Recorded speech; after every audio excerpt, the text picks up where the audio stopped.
Okay, so we're just going to start basic with basically what do these row operations look like. We've got my augmented matrix, so we've got, you could think of it as your x, your y, z's, your constants, and we're just trying to simplify. So these really, there's no rhyme or reason to these, it's just an example.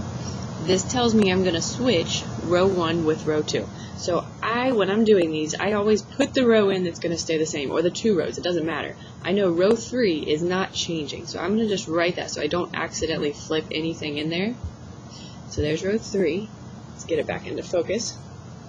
And then I'm just physically going to flip row 1 with row 2. So we've got 3, 2, 1, 1, and 0, 2, 4, 22. And that's perfectly legal. I mean, if you had a system of equations, let's say we had like what we have right here, 3x plus 2y plus z equals 1, and then I had 2y plus 4z equals 22. It's no different than if I just wrote those in the opposite order. So that's all we're doing here. Then this would tell me to take row 3 and multiply by a constant. This is a whole number, so 3 we could also multiply by a fraction. It's still considered just multiply row 3 by a constant. So row 1 is going to stay the same, and row 2 is going to stay the same. I always fill those in first, just so you don't make a mistake and change it.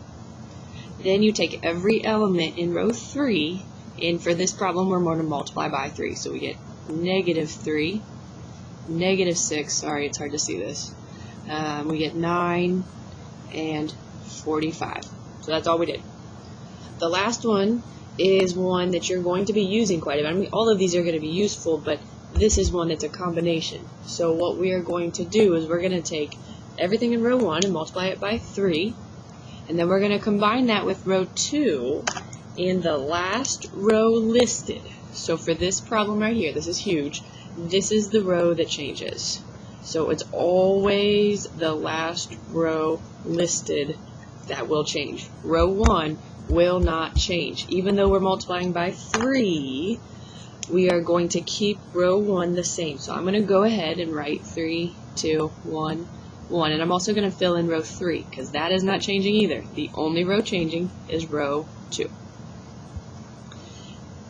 Then, if it helps, and especially in the beginning, you could take everything in row 1 and multiply it by 3 and just jot that down. You don't have to. So 9, 6, 3, 3.